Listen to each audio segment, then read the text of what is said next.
Hello, hello, hello. My name is Kay, and you're watching ComicsVerse on ComicsVerse TV.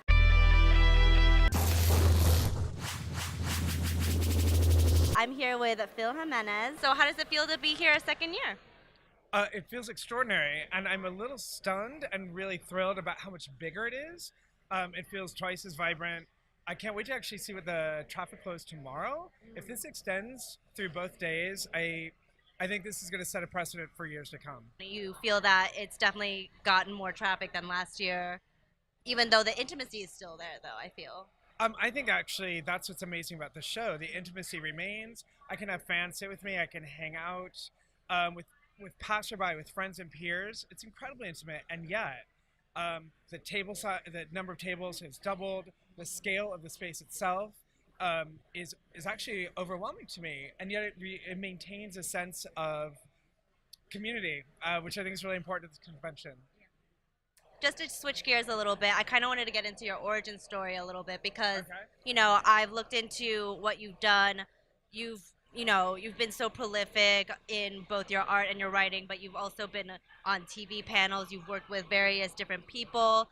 I mean, I'm sure there was no way of predicting that would all happen, but kind of like, where did it all start pretty much? Like, where did you start drawing first or writing first? Did you know what you wanted to do? Did you start reading comics really early? Just give me an idea of like kind of your origin story. So in a nutshell, my secret origin, I was one of those kids that was always drawing, even from the time I was 3 or 4, from the time I could hold a pencil. But I drew dinosaurs and animals, and when I was a kid, I thought I was going to work at a zoo or wild animal park or a museum. I had no idea I was ever going to do cartoons or comics.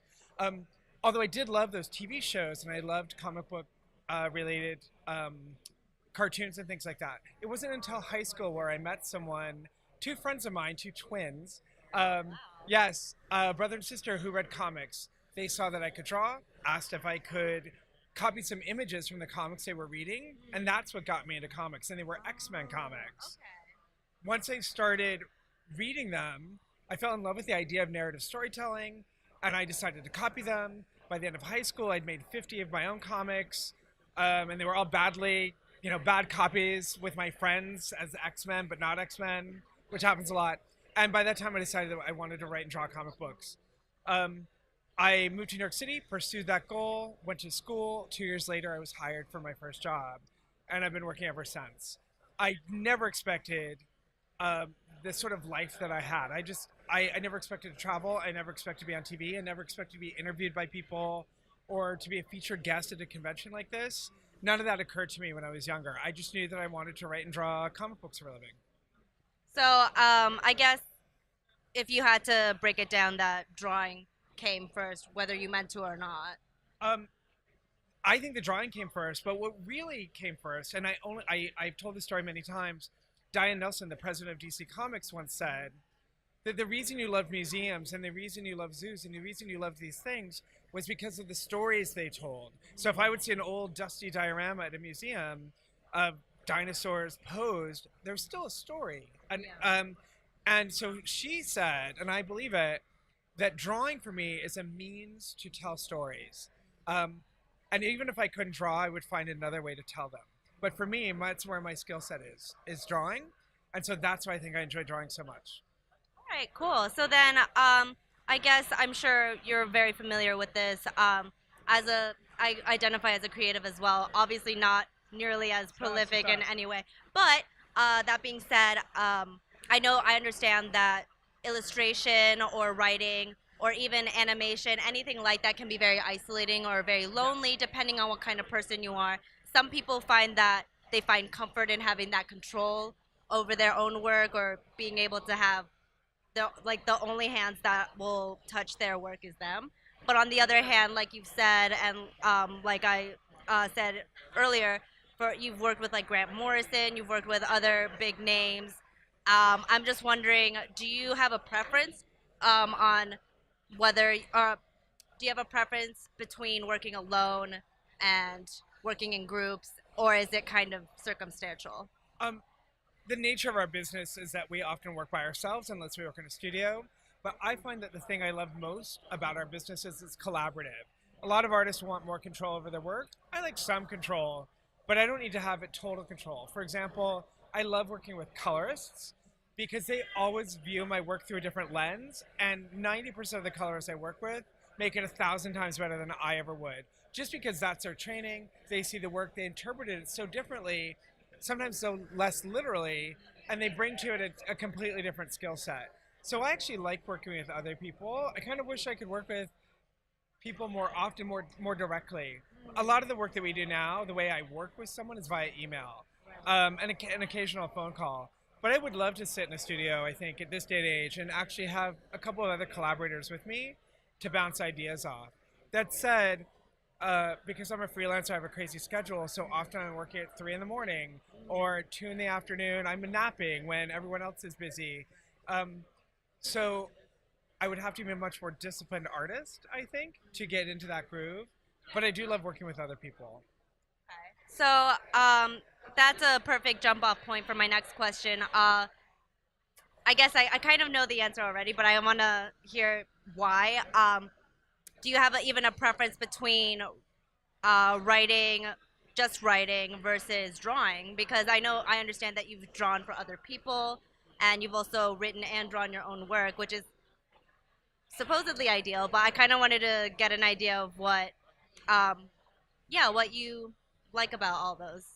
So I've often said the only reason I write and draw for myself is when nobody else is writing me something that I want to draw, or if I have something so specific to say that for whatever egotistical reason I feel like I'm the one to say it. Otherwise, I've had the great joy of working with some of the best writers in this business. Warren Ellis, Gail Simone, Grant Morrison, Jeff Johns, like all of them. And that's what they do. They're amazing at that. So I'm often very happy to let them do the writing. I will draw their stories for them, and I'm content. I tend to write only when, again, I feel like I have something very specific to say, and I want to attach those words to my pictures. But I say let the experts do the writing for the most part. Also, I find I'm very precious with my writing, sometimes a little too much. And I think they often say you have to be able to kill your babies when you're creating. And I'm not so great at that all the time. And so I get really, without a really good editor, I think I get way too myopic. So I say, unless I've got something important to say, let the writers do the job, and I'll happily draw their comics. Do you think that you would ever get a different artist? Do you ever look at other artists and think like, I would like them to do this thing for me, or not necessarily? Honestly, I have to say, I have a very difficult time writing for other artists because so much of what I do is figure it out on the page. And so to prep work for them requires so much forward thinking, and I can't demand of them what I would demand of me. That was never my dream, was to write comics for other artists. I wanted to draw them. And again, I don't think I'm very good at it. I can, but I think if I'm ever going to write for someone, I should write for me. I have a rotating artist on Superwoman who's amazing, and she's so patient with me because I'll write something and then I'll realize, oh, if I was to draw, I would have included this in the background, and I'll send her an email. I know if it's not too late, can you add this? And she has been so gracious beyond words. But I feel terrible for her every day she has to work for me. No, I mean, but I guess that's like a nice little segue into just how does it feel to write or draw for Superwoman right now? The Rebirth Superwoman, rather. It has been very successful, which I'm very grateful for. More than expected. I keep saying I feel still a little awkward about writing the adventures of two women. Trying to make sure that those voices are authentic and real. And at first, I almost didn't take the job. I'm hoping that I'm doing the work justice. I've been trying very hard to listen to what women have to say about it. If the voices read as legitimate, authentic, if this sense of humor isn't sexist, if I'm writing a story about two women who might not be friends, but I don't want them to be catty to each other, right? So like my goal was actually to write about two people who don't like each other but understand that they're better together than if they're apart. So they're better as partners than working separately. And what is that like? And so I'm very grateful for the opportunity. I'm grateful it's been so well received. I hope the voices remain authentic as long as I'm on the project. I'm very concerned about that. Well, I think that that's amazing because I mean, I was gonna mention this earlier, but you've become almost. I don't want to. I'll just say it. You've become kind of like almost a celebrity or a spokesperson for like certain marginalized groups. I feel like, or like I feel like people have identified when like I guess when you first came out, like there were letters that were saying like I didn't know Yeah. I was alone, and I think that not just in sexuality but in a lot of ways you have become a voice, maybe through your like maybe through your projects, or maybe just you yourself have become like kind of this really strong influence on people. How does that feel, like to be kind of to have that influence over people and be a role model kind of? So I take the notion of being a role model I take very, very seriously. I think anyone in a position of influence, someone who has impact culturally, must take that very seriously, right? Like that's how I personally feel like. And so I have all these mixed feelings about my positioning. I'm grateful for it in ways I can't describe. Very few people have the opportunity to speak for others, let alone themselves. Conversely, I'm in this body. I think one of the reasons I can do it so easily is because most people see me as a white guy, right? Um, the queer part might throw that, but one of the things that makes me a little uncomfortable these days as I get older is speaking for other people who could and should be speaking for themselves. But as long as I have the forum and an avenue, I see it as my ethical and moral responsibility to represent everyone that I draw and write about and people who are in my lives as authentically and honestly and as positively as possible. Um, Hoping that if I stumble, the intent will be enough to at least make room for an apology.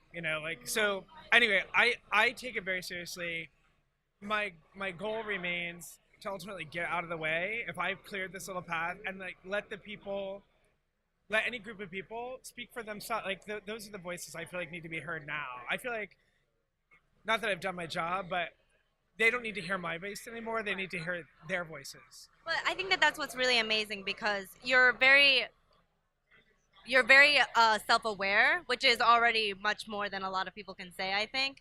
And I think that you've taken a really like you've taken with your amazing self-awareness, you've been able to take stock of being grateful, and then also being able to give a platform for other artists or creators or just anyone who identifies in a certain way. And I think that's really amazing. And the fact that you were so worried about being authentic with Superwoman, and I mean, I don't think I've interviewed a lot of people. I don't think anyone worries about that necessarily. I mean, like maybe authentic to the old character of it, but you are considering like the authenticity and thinking about who's reading it, and who's going to be influenced by these characters as well. And I'm sure most creators are thinking that, but to hear it being so eloquently put by you is really comforting. So thank you. I'm glad. I think about it all the time, and I fight for certain things, and I feel like I'm not fighting hard enough. But it was one of the things that I've had. One of the things I'm really grateful for. So I teach at the School of Visual Arts, and a lot of my students, some of them were queer, some women, some people of color. Their success thrills me. I get very emotional about it, just because it means like I said, I'll get out of the way as long as they follow through. Yeah. I think that is really amazing. And, I think my last question would be, how do you, because it seems like you think a lot about it, which is so appreciated, but how do you, especially in a world where like, like being quote unquote PC is hip right now, or like not hip, but like some people are taking it as such. How has it been for you to try and create these really authentic three-dimensional characters, represent them well without making it feel too campy or forced, because when I've read the stuff, it doesn't feel that way. But there have been instances in other ones where it's like, wow, like pushing the feminist agenda, guys. And like, so how do you avoid that, or how do you kind of check back with yourself? Because I'm sure it's hard. Um, well, truthy thing. So I am surrounded, literally, no joke. Like the fans who are hanging out at my table, like they're voices for me. And what I like is they'll check me if I'm doing something wrong. They're resources for me to make sure I'm doing something right. So I feel like the fans will tell me when what I'm doing is right or wrong. That's one thing. Two is just I live in New York City. I think that helps immensely. So listening and just listening as much as I talk, obviously, which I talk way too much, just listening on the street, listening at the McDonald's, going to a high school and listening. What are they talking about? How are they talking about? How are they saying it? What language are they using? What's important to them? That I think is more important than anything. And then translate what I believe I'm hearing. I mean, it's through my lens, but hopefully I'm thoughtful enough in whatever way and like putting it out there. And then I believe, going back to that notion of being a role model, I'm not quite sure this answers your question. And there are a few of us in the business. When we're put in a position of influence, I don't really care what people accuse me of. Like, yeah, I'm going to push a feminist agenda. Yes.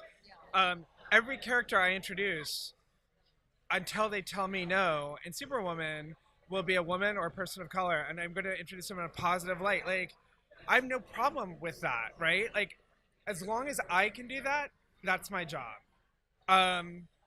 Because that's the only way change happens. Change is like nothing makes me crazier. I will end on this note. Than the notion of it has to happen organically in a story. The world itself, like that's not how it works, right? Change happens. It's not organic. Like change happens when you make it happen, when you push against forces who don't want it. And so, as long as I am able to, I'm going to be one of those people that push against it. Well, thank you. That's well said. I mean, I can't, I'm not going to say anything because I'm going to ruin the moment. But I mean, it's a fantastic moment. Yeah, Thank you. thank so you. much. Thank you, Phil Jimenez, for talking to me today. Thank you for watching, viewers. Remember to subscribe to our YouTube channel at ComicsVerse TV. You can also find us on Facebook, Tumblr, Twitter, all of those fun things. And don't forget to check out our website, www.comicsverse.com, for in-depth comics analysis. You'll see a lot of good content about Phil Jimenez as well. Thank you again for talking to me. It was such a pleasure. And don't go changing. You're watching ComicsVerse.